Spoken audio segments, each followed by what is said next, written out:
Hi everybody, welcome back. This is Kim. Thanks so much for clicking on this video. I really appreciate it. It's good to see you. As you can tell from the title, I'm going to be talking about email phishing attacks, how to spot them, and protect yourself. Before I forget, please subscribe to my channel. That would be fantastic.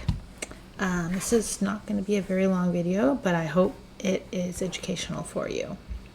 Hope if it protects just one person, then it's worthwhile. Okay, so what's a phishing attack? Basically, scammers use email messages to trick you into giving them your personal information. They create emails that look real. They may say something like, hey, click this link to verify your email. Or say that there has been too many login attempts at your bank, so you need to click on this link to unlock your account. They basically try to trick you into giving up your passwords, social security numbers, or other important data. How can you recognize a phishing attempt? Well, their tactics are changing daily, but here are some good signs that will help you recognize a phishing attack. First of all, remember that some of these look real. Not all of them. Some are obvious, but some look really good. They're pretty good at duplicating email styles that will fool people. Like you can get one from your bank that looks just like something you would get from your bank. It's amazing how good they're getting. They'll give you some sort of story about why you need to click on the link or open the attachment. There's been suspicious account activity, or there's a problem with your payment or a problem with your account. Please review this invoice that's attached. I want you to verify something before I send you payment. Oh, look, you're eligible for a refund. Click here, log into the IRS and, see what added refund you can get. Hey, take a survey and win a prize. Basically something to get you to click that link. That's what they want you to do. They want you to click that link. That not only tells them they've reached a good email and there's a live person there reading it, but what happens next is what gets you in trouble. So this is just an example of an email I found online. I want to kind of show you how you can see that this is a phishing email. So first of all, this logo looks real. If you go to their website, they probably stole it from there. The response email looks pretty good. No reply at labor.ny.gov, right? But then the actual email address that is going to is this NAIJ30 at la la la la la. That is not the same. So that's your first giveaway right there. You won't always see this. Sometimes you have to hover over this with your mouth without clicking, and then you'll see the actual email address that this is coming from. 9 times out of 10, it is not real, and it is not really coming from this actual email address.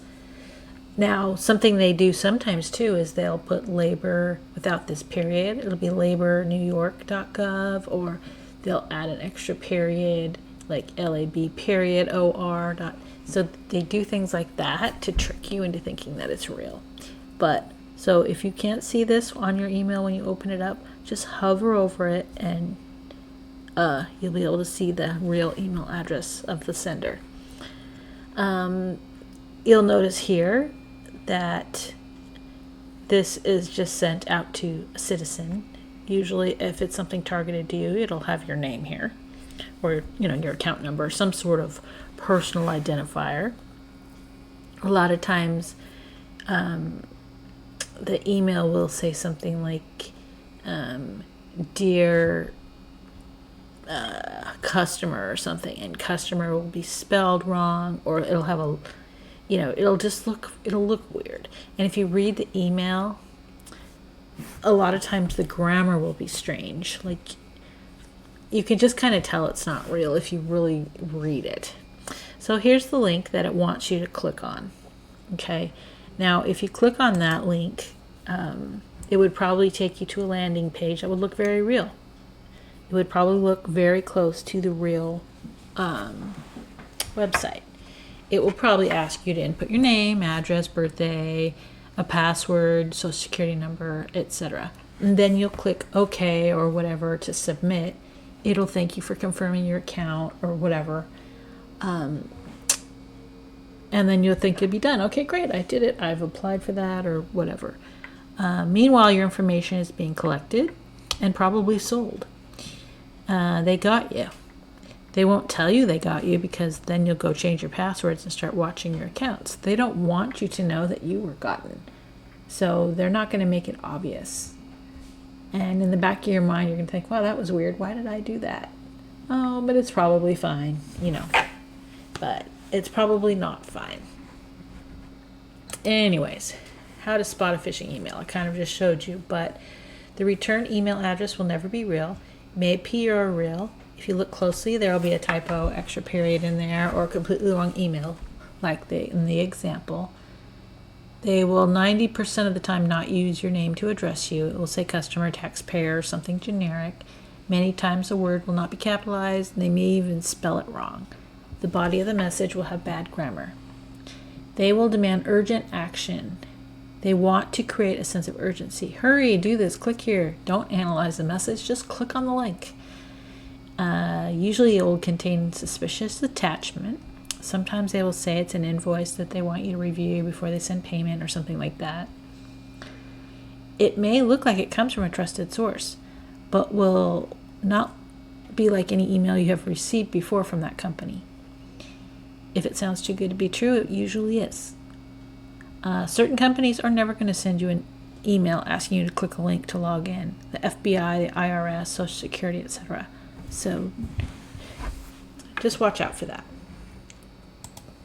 So here's some ways to protect yourself. Run your Windows updates to keep your computer secure. Update your virus software, keep your computer secure. And it helps block some of these not necessarily email phishing attempts, but it'll help your computer stay secure. Use multi-factor authentication when it's available. This requires 2 sets of credentials in order to log in. So if someone gets your account information and wants to log in using the password that they hacked and got from you, this will protect you from that because you enter your password and then it'll send a code to your phone. They don't have your phone, so they're not going to get that code. They're not going to be able to log in. Or sometimes it'll enter your password, then use a thumbprint or something. There's different ways. There's different types of multi-factor authentication, but it's basically 2 logins it's 2 different sources of information used to log in, basically. Another thing I want to say is you need to back up your data. This is so important. Not only for protection from hackers, but what if your hardware fails and you have no backup of all your important data? What if you lose all your pictures? What if you lose all your accounting information? Then what? If you have a backup, then you have it secure. Another thing I want to say is if you're backing up your computer onto an external hard drive or something, that's better than if you're backing it onto itself. I've seen so many people that will back up their computer onto the computer. Like they'll use a different part of the hard drive to save their backup. I'm like, okay, that's not protecting you very well because if your computer dies, that's going to. Off-site backup is great if you can do that. Or maybe a secondary like cloud backup and the hard drive backup. The more backups you have, the more spots you have your data, the better. Anyways, I got off topic. So let's go back to this. If you get an email, you're not sure if it's real or a phishing email, think about these things. Do I normally do business with this person or company? If no, then just delete it. If yes, log into your account, but not using the link that they sent you, but by opening up a browser and type in www.bankofamerica.com or whatever it is. Always type it in yourself or use a bookmark that you created. Never use the link that they sent you. Never ever open an attachment if it's not something you're expecting to receive.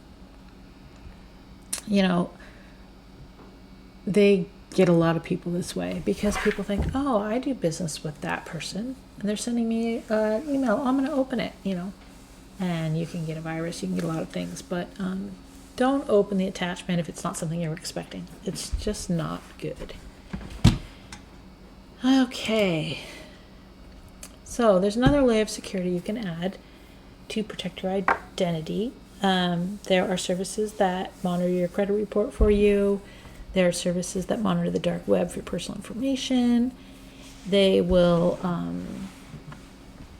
just watch out for any suspicious activity with your social security number, or that sort of thing. If you're worried about your identity being stolen, these might be a good service for you to look into. There's a lot out there. I'm not going to recommend any specific ones. You just do some research and call around and see who offers what service. There's several. So my final thoughts. My biggest suggestion, use common sense. Don't click on any links and emails. Don't give anyone your personal information. Don't share your login with anyone. Don't let anyone remote control your computer unless it's someone you know and trust. And be smart. Take some time to analyze the emails. If you get them and they look a little fishy, just delete it. Or call someone who can help you determine whether or not it's real if you don't trust yourself. Someone you know and trust, not the person who sent you the email, obviously. If you're an older person, call one of your kids. Say, hey, look, I got this email. Do you think it's real? Or you have a friend who's tech savvy that you can call and say, hey, look, I keep getting these emails from this company. I don't know if they're real or not. And they can help you. But if all else fails, just delete it. If it's real important, they'll call you. A lot of emails don't get through to the end user. And, there's a thing called a telephone. And a lot of people will just end up calling. So if it's something important that you have been deleting or didn't get, you know what? They're going to call you. Like, hey, I've been sending you this. Why didn't you respond? You're like, oh my God, I thought it was a phishing attack or whatever. So anyways, use common sense. Be smart. Take care of yourself. Anyways, I hope this information was helpful. Please give the video a thumbs up if you learned something new. I would appreciate that. If you have any questions or comments, put them down below. I'll try to answer all the questions. Anyways, thanks for listening. Have a great day, great night, and I'll see you next time.